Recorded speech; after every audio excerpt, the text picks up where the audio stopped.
The dust swirled around the makeshift platform in the center of Tucson's town square as morning broke across the Arizona territory.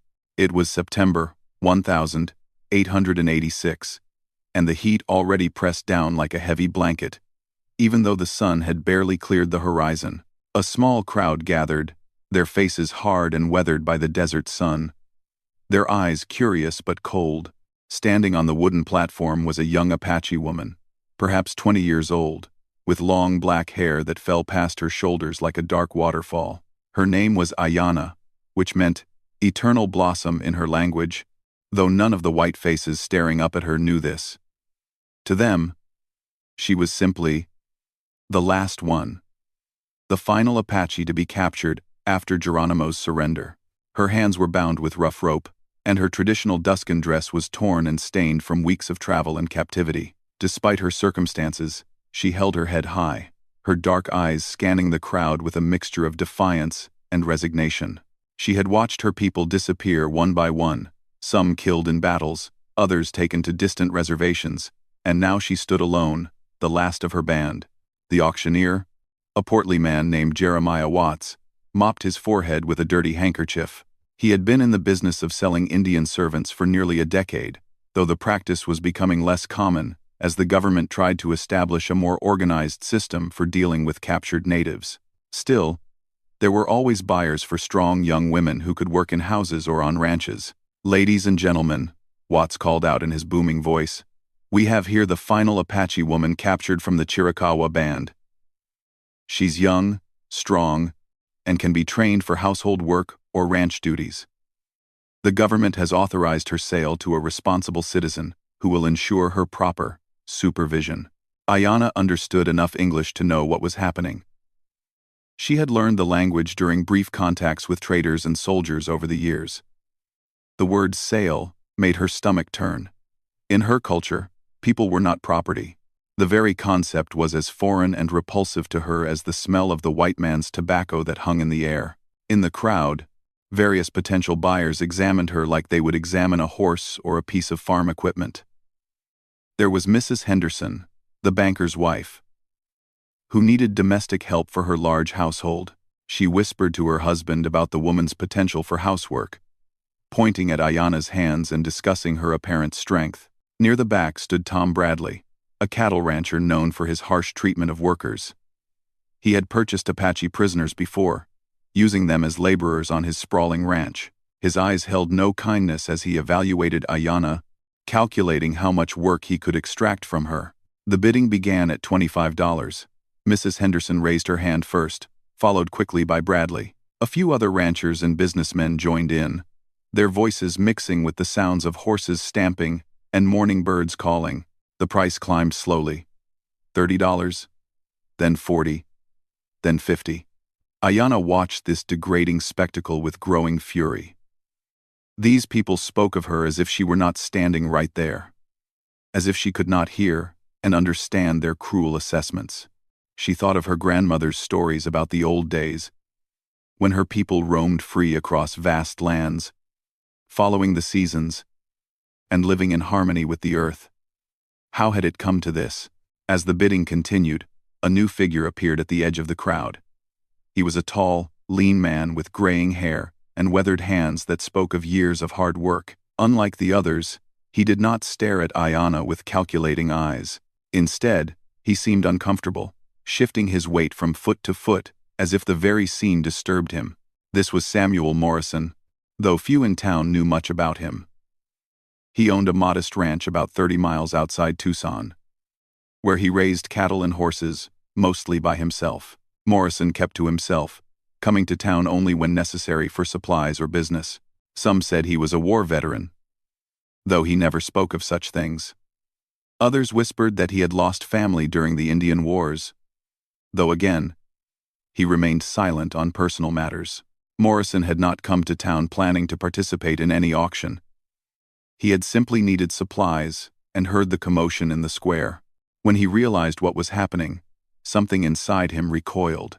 He had seen enough suffering in his 43 years of life, and the sight of this young woman being sold like livestock stirred memories he preferred to keep buried. The bidding had reached $75 when Morrison found himself stepping closer. Mrs. Henderson had dropped out at $60, leaving Tom Bradley as the highest bidder. Morrison knew Bradley by reputation, a man who worked his hired hands nearly to death and had been suspected of worse treatment of the Native Americans he had purchased in the past. $80, Morrison heard himself say, though he had not consciously decided to bid. The crowd turned to look at him. Many recognized him as the quiet rancher, but few expected him to participate in such proceedings. Bradley scowled and quickly countered with $85. Morrison hesitated. $85 was more money than he typically spent in several months.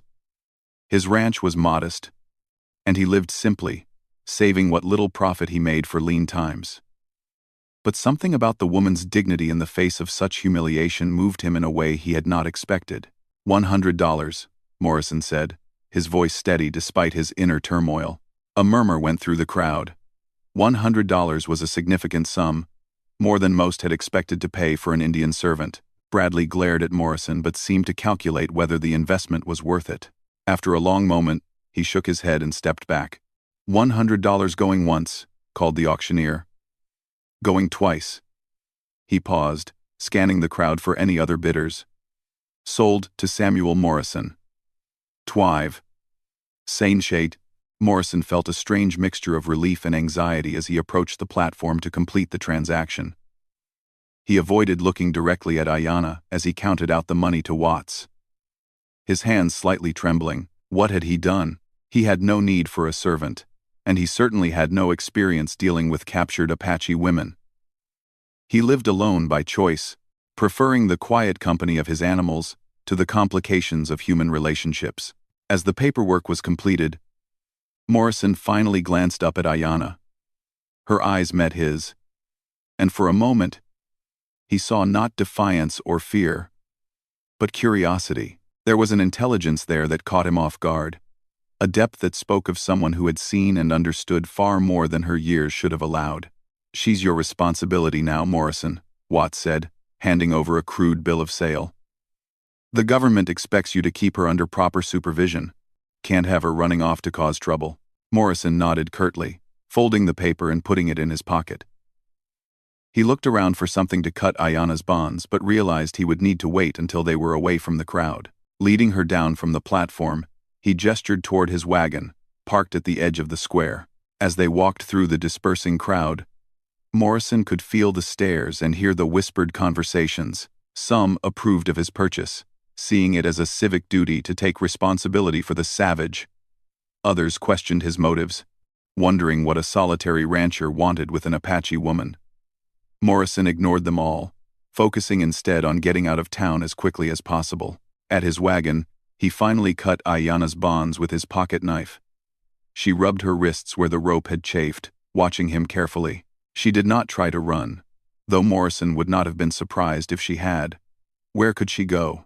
Her people were gone, scattered to distant reservations or worse. She was alone in a world that saw her as property or threat. Nothing more. "My name is Samuel Morrison," he said quietly as he helped her into the wagon.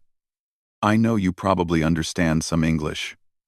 I want you to know that I'm not sure why I bought you. But you don't have to be afraid." Ayanna said nothing, but she studied his face carefully. There was something different about this man. Something that set him apart from the others who had looked at her like a piece of meat. His hands had been gentle when he cut her bonds, and his eyes held no cruelty. Still, she had learned not to trust too quickly. White men's words often meant little. As Morrison climbed onto the wagon seat and took up the reins, he wondered what he had gotten himself into. He had acted on impulse, driven by some combination of conscience and emotion that he did not fully understand. Now he had to figure out what came next. The wagon rolled out of Tucson as the sun climbed higher, carrying two strangers into an uncertain future. Behind them, the town returned to its normal rhythms, the morning's business already becoming yesterday's news. But for Ayanna and Samuel Morrison, everything had changed in the space of a few minutes and $100. The journey to Morrison's ranch took most of the day, following dusty trails that wound through mesquite and sagebrush. The Arizona sun beat down mercilessly, and Morrison found himself stealing glances at his passenger. Worried about her condition after what must have been weeks of poor treatment, she sat straight-backed beside him, her eyes constantly scanning the horizon with the alertness of someone who had lived in constant danger. As the hours passed, Morrison made several attempts at conversation, offering her water from his canteen and asking if she was hungry. Ayanna accepted the water gratefully but remained silent, speaking only when absolutely necessary, and then only in single words. Morrison respected her silence, understanding that trust would not come easily or quickly. When they finally reached Morrison's ranch in the late afternoon, Ayanna saw a modest but well-maintained property spread across a valley between two low hills. The main house was simple but sturdy, built of adobe and wood in the practical style of the territory. There were several outbuildings, a barn, a chicken coop, and what appeared to be a workshop. Cattle grazed peacefully in fenced pastures, and horses moved freely in a large corral. What struck Ayanna most was the sense of quiet care that pervaded the place. This was not the sprawling, harsh operation she had expected from a cattle rancher. Everything was neat and purposeful, suggesting that Morrison took pride in his work and treated his animals well. She wondered if this consideration would extend to her. Morrison helped her down from the wagon, his movements careful and respectful. "This is my home," he said simply. "I live alone here. Have for about 6 years now. There's a small room in the house where you can stay. Or if you'd prefer, there's a cabin out back that I use for storage. You can choose." The offer to choose surprised Ayanna. In the weeks since her capture, no one had asked her preference about anything. She looked toward the small cabin he indicated, situated about 50 yards behind the main house. It would provide more privacy and make her feel less trapped. "The cabin," she said quietly, her first words since leaving Tucson. Morrison nodded and led her to the small building. It was dusty and filled with tools and supplies, but it had a solid roof and good walls. "I'll clean this out for you," he said. "There's a bed and some furniture in the house I can bring over. It'll take me a day or two to make it comfortable, but—" "I can clean it," Ayanna interrupted. "I am not helpless." Morrison stopped and looked at her, recognizing both the pride in her voice and the practical truth of her words. "Of course. I just meant, well, you're welcome to use whatever you need from the house. Food, blankets, tools for cleaning." Over the next several days, an unusual routine developed. Morrison continued his ranch work, tending to his cattle and horses, maintaining fences and equipment. Ayanna transformed the little cabin into a livable space, though she accepted little help from Morrison despite his offers. She swept and scrubbed, arranged simple furniture, and made the space her own. Morrison found himself leaving food outside her door each morning and evening. Bread, meat, vegetables from his garden. Sometimes the plate would sit untouched for hours, and he worried that she was suspicious of being poisoned. Other times, the food would disappear quickly, reminding him that she had probably not eaten well during her captivity. What puzzled Morrison was that Ayanna never asked what he expected of her. In his limited understanding, people who bought Apache prisoners usually put them to work immediately. Cooking, cleaning, heavy labor, but Morrison had no desire to force her into servitude. He had bought her to keep her from Bradley's ranch, though he still was not entirely sure why he had felt compelled to act. On the 4th day, Morrison was repairing a section of fence when he became aware that he was being watched. Looking up, he saw Ayanna standing about 30 yards away, observing his work. When she realized he had noticed her, she did not flee as he might have expected. Instead, she walked closer.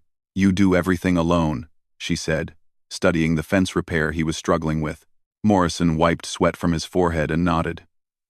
"Mostly. I hire help sometimes during cattle drives or big projects. But day-to-day work, yes. It's just me." Ayanna watched him wrestle with a stubborn fence post for a few more minutes, then stepped forward. "I can help," she said simply. Morrison hesitated. He did not want her to feel obligated to work, but he could see that she was offering freely, not out of compulsion. If you want to, he said finally, I could use another pair of hands. Working together, they had the fence repaired in half the time it would have taken Morrison alone. Ayanna proved to be skilled and strong, understanding the work intuitively and anticipating what needed to be done. As they worked, Morrison found himself relaxing slightly, and even Ayanna seemed less guarded. You've done this kind of work before, Morrison observed as they finished.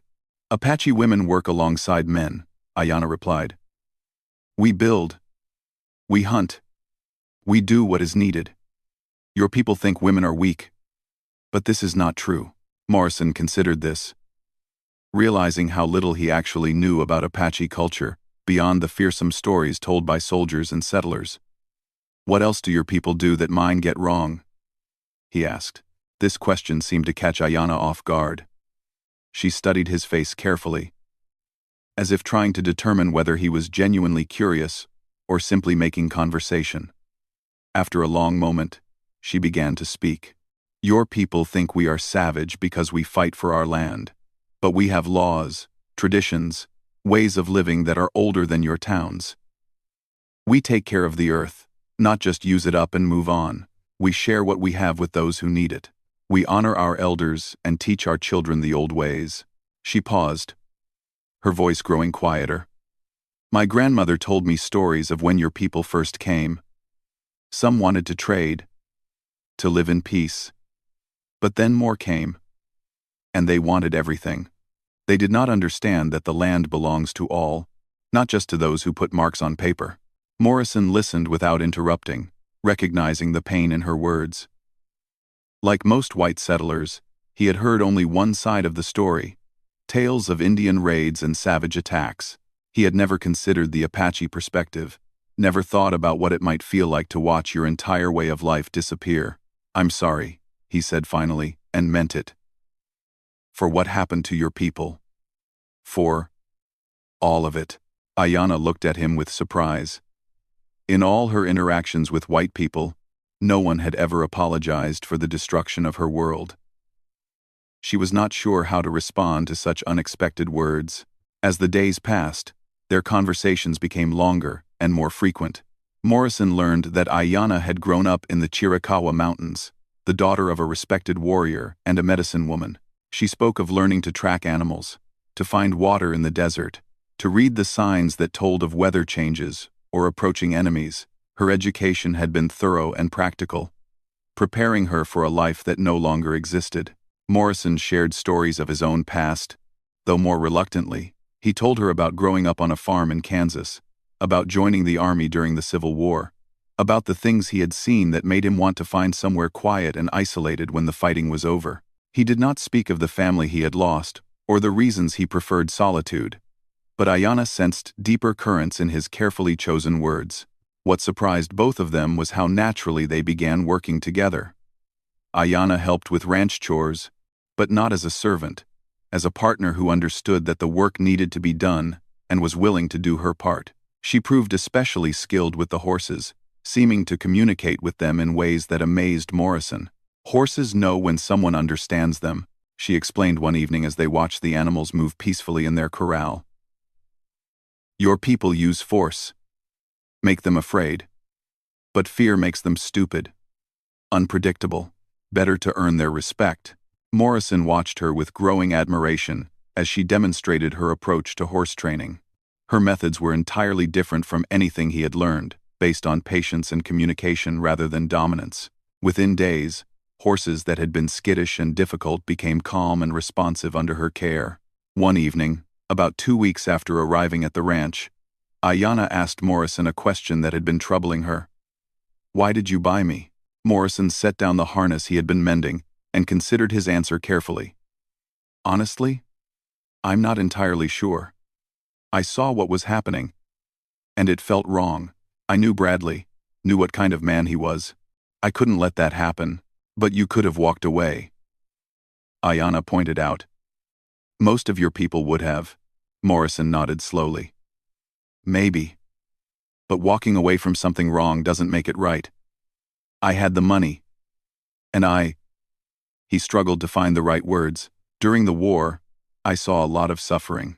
Some I caused, some I couldn't prevent. I guess I got tired of feeling helpless to change anything. Ayanna studied his weathered face in the lamplight. You were a soldier in the war between the white tribes? Yes. 4 years fighting other Americans over whether some people could own other people. The irony was not lost on him. Funny thing is, we won that war. Said no person could be property anymore, but somehow that didn't apply to your people. The conversation continued late into the night, each of them sharing pieces of their past that they had kept carefully hidden. Morrison spoke of battles that still haunted his dreams, of friends lost and horrible things witnessed. Ayanna told him about watching her village be destroyed, about seeing family members killed or taken away, about the loneliness of being the last of her band. By the time they finally said goodnight, something fundamental had changed between them. They were no longer captor and prisoner, buyer and purchase. They had become two damaged people who had found unexpected understanding in each other's company. As Ayanna walked back to her cabin under a star-filled sky, she realized that for the first time in months, she felt something approaching peace. Morrison was not what she had expected from a white man, and his ranch was becoming something she had never thought possible. A place where she might choose to stay. Not because she had to, but because she wanted to. Morrison watched her go from his doorway, troubled by feelings he was not sure he should have. He had bought her freedom, but he was beginning to understand that what he really wanted was to earn her trust, her friendship, and perhaps something more. The question was whether such a thing was possible between two people from such different worlds, in a territory where their mere association was seen as suspicious by most of their neighbors. 3 months had passed since Ayanna arrived at Morrison's ranch, and the autumn winds were beginning to carry hints of winter down from the mountains. The relationship between Ayanna and Morrison had evolved into something neither had expected, a partnership built on mutual respect and genuine friendship. They worked together during the days, shared meals in the evenings, and spent long hours talking about everything from horse training to philosophy. But their peaceful existence was about to be tested. On a crisp October morning, Morrison was awakening to find Ayanna already outside, examining tracks around the corral. Her expression was troubled as she knelt beside the fence, studying the markings in the dirt. "What is it?" Morrison asked, joining her with 2 cups of coffee. "Someone was here last night," she said, pointing to the tracks. 3 men on horseback. They watched the house, the corrals. They did not want to be seen. Morrison felt a chill that had nothing to do with the morning air. He had been expecting something like this for weeks. Word had spread through the territory about his arrangement with Ayanna, and not everyone approved. Some saw it as unseemly for a white man to live alone with an Apache woman, while others believed he was being too lenient with a savage who should be working in chains. Their suspicions were confirmed later that afternoon when Tom Bradley arrived with 2 other men, all heavily armed. Morrison recognized one as Jake Sullivan, a bounty hunter who specialized in tracking down escaped Apache prisoners. The third man wore a territorial marshal's badge. "Afternoon, Morrison," Bradley said, his voice carrying an edge of authority that Morrison immediately disliked. "We need to talk."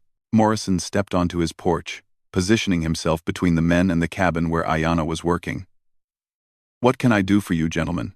"It's about your Indian," Bradley said bluntly. "Word is, you're not keeping proper supervision over her. Some folks are saying she comes and goes as she pleases, works alongside you like she's a partner instead of a prisoner." "She's not a prisoner," Morrison replied carefully. "I bought her legal ownership papers from the territorial auctioneer. What I do with my property is my business." Sullivan spat tobacco juice into the dust.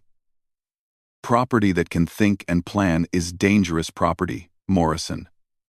Apache are born killers. You're taking a hell of a risk letting her run free around here." The marshal, a thin man named Peterson, spoke up. "There have been complaints, Morrison. Some folks think you might be sympathetic to Indian causes.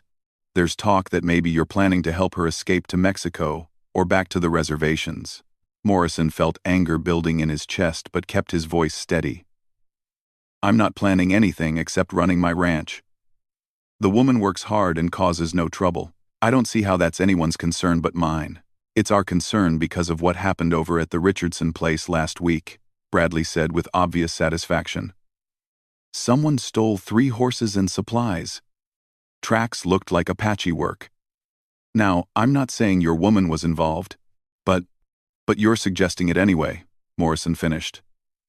Ayanna hasn't left this ranch in 3 months, except to ride with me to check cattle. She's been here every day and every night. You'd say that whether it was true or not, Sullivan observed. Man gets soft on an Indian woman. He'll lie to protect her. From the corner of his eye, Morrison saw Ayanna appear at the cabin door. She took in the scene immediately. 3 armed men confronting Morrison, their horses stamping nervously, the tension thick in the air. Without seeming to hurry, she moved closer, her hand resting casually near the knife she wore at her belt. "There she is," Bradley said loudly. "Come over here, woman. We want to ask you some questions." Morrison started to object, but Ayanna was already walking toward them, her head high, and her movements confident. She stopped about 10 feet away, close enough to hear clearly but far enough to avoid any sudden grabs. "You want to know if I stole horses," she said before any of them could speak. "The answer is no. I have been here, working with Morrison, learning to live in the white man's world." Sullivan laughed harshly. "Learning to live in the white man's world? Apache don't learn. They just pretend until they can kill again." The insult hung in the air like smoke. Morrison saw Ayanna's jaw tighten, but she remained calm. "You know nothing of Apache," she said quietly. "You know only fear and hatred. This blinds you to truth. The truth is you're a savage who ought to be in chains," Bradley said, his hand moving toward his gun. "And this fool Morrison is too besotted to see the danger he's in." That was too much for Morrison. He stepped forward, placing himself between Bradley and Ayanna. "That's enough. You've asked your questions, and you've gotten your answers. Now, I suggest you leave my property." "Not so fast," Marshal Peterson said, finally asserting his authority. "I've got orders to investigate this situation. There's been complaints filed about improper supervision of a dangerous prisoner." "She's not a prisoner," Morrison repeated, but Peterson waved him off. "According to territorial law, she is. The purchase agreement makes you responsible for her supervision and control. If you can't prove you're maintaining proper security measures, we'll have to take her into official custody." Morrison felt the ground shifting beneath him. He had assumed that buying Ayanna gave him the right to treat her as he chose, but he was beginning to understand that the law saw things differently. In the eyes of the territory, she was still a captive Apache, and he was responsible for keeping her confined. "What kind of proof do you want?" Morrison asked carefully. "Chains," Sullivan said bluntly. "Locked quarters. Regular reports on her activities. The kind of security that keeps dangerous Indians from running wild." Morrison felt sick. The idea of putting Ayanna in chains was repugnant to him, but he could see that these men were serious. If he refused, they would take her away, and he had no illusions about what kind of treatment she would receive in official custody. "I need time to consider this," Morrison said finally. "You've got until tomorrow morning," Peterson said. "Either you implement proper security measures, or we take her to the territorial prison in Yuma." The 3 men mounted their horses and rode away, leaving Morrison and Ayanna standing in the dusty yard. Neither spoke for a long moment, both understanding that everything had changed. "They will not accept anything but chains," Ayanna said quietly. "You know this." Morrison nodded, his mind racing through possible alternatives. "Maybe if we could prove you weren't involved in the horse theft." "It does not matter," Ayanna interrupted. "They do not want proof. They want to see me broken. To know that Apache can be conquered completely. Chains are not about security. They are about power." That evening, Morrison sat alone in his house, staring at the bill of sale he had received 3 months earlier. The legal language was clear. He had purchased not a free person, but a captive. In the eyes of the law, Ayanna was property, and property that failed to behave properly could be confiscated. Around midnight, he made a decision that would change both their lives forever. Morrison walked to the cabin and knocked quietly. When Ayanna opened the door, he handed her the bill of sale and a piece of paper he had just finished writing. "What is this?" she asked. "The first paper is what made you my legal property," Morrison explained. "The second is a formal release, signed and witnessed, giving up any claim I have on you. You're free, Ayanna, legally free." Ayanna looked at the papers by lamplight, understanding the magnitude of what Morrison was offering. "If I am free, then you have no obligation to keep me. When the marshal returns tomorrow, I'll tell him you exercised your legal right to leave. I have no idea where you went. Maybe Mexico? Maybe back to try to find your people. It's not my responsibility anymore." Ayanna sat down heavily, overwhelmed by the choice Morrison was forcing her to make. Freedom meant leaving everything she had built at the ranch, venturing into a world where a lone Apache woman would face constant danger. But staying meant accepting chains, living as Morrison's property rather than his partner. "Where will I go?" she asked quietly. Morrison had been thinking about this. "There's a place in the mountains, about 60 miles north. I've heard there are still some Apache there. People who never surrendered. It's dangerous country, but if anyone can reach them, it's you." "And you?" Ayanna asked. "What will happen to you?" Morrison shrugged. "I'll tell them you escaped during the night. They might find me or confiscate some property, but they can't do much else. I'll survive." They talked until dawn, weighing options and possibilities. As the sun began to rise, Morrison prepared a horse and supplies for Ayanna's journey. He gave her money, food, warm clothes, and his best rifle. "I want you to know," Morrison said as they stood beside the saddled horse, "these past 3 months have been the best time I've had since, well, in many years. You've made this place feel like a real home." Ayanna looked around at the ranch that had become dear to her, then back at Morrison's weathered face. "You gave me more than freedom," she said. "You gave me respect, friendship, a chance to be myself instead of what others expected me to be." She mounted the horse and gathered the reins, but then hesitated. "Morrison," she said, "what if I do not want to go to the mountains? What if I want to stay here and face whatever comes?" Morrison looked up at her in surprise. "Ayanna, if you stay, they'll put you in chains. Maybe worse." "I know," she said firmly. "But I have spent 3 months learning that home is not a place. It is the people who accept you as you are. You are my family now. The only family I have left. I will not abandon family." Morrison felt his throat tighten with emotion. "I can't ask you to make that sacrifice. You are not asking, I am choosing." Ayanna dismounted and handed him the reins. "We will find another way. Together." When Marshal Peterson returned an hour later with Bradley and Sullivan, they found Morrison and Ayanna waiting for them in the yard. Morrison held the formal release papers in his hand. "I've decided to free her," Morrison announced. "Here are the legal documents transferring her ownership to herself. She's no longer my responsibility." Peterson examined the papers with obvious frustration. "This doesn't change anything, Morrison.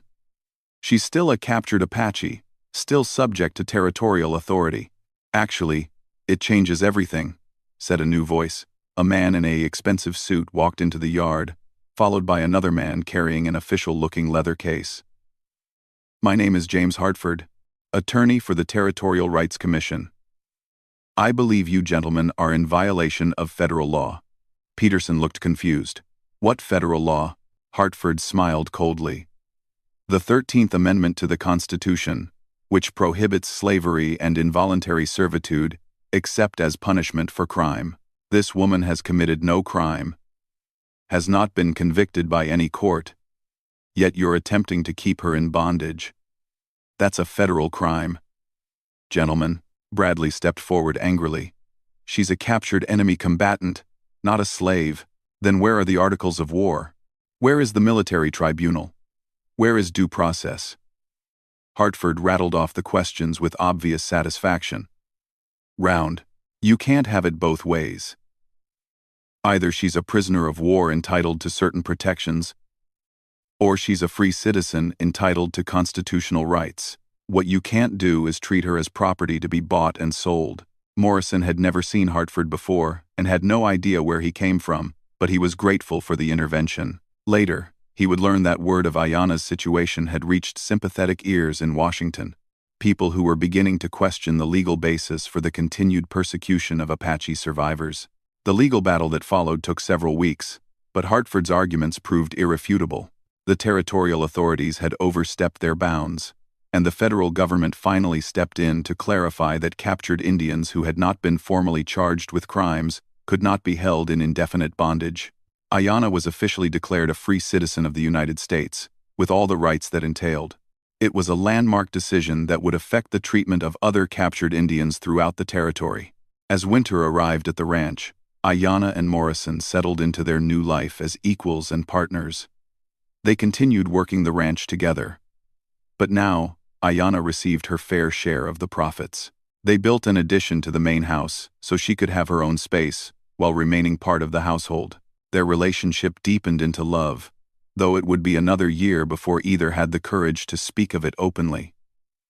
When they finally did marry, in a simple ceremony performed by a traveling minister, it was a partnership of equals who had chosen each other freely. The final Apache woman had indeed been listed for sale. But what she gained was far more valuable than freedom alone. She had found respect, love, and a place where she could be herself without apology. And Samuel Morrison had discovered that sometimes the greatest gift you can give someone is the choice to stay when they are free to leave. Their story became legend in the territory, proof that understanding could bridge even the deepest cultural divides, and that love could flourish in the most unlikely circumstances. Ayanna never forgot her Apache heritage, and Morrison never stopped learning from her wisdom about living in harmony with the land and its creatures. Together, they built a life that honored both their pasts while creating something entirely new. A home where two broken people became whole by accepting and caring for each other exactly as they were.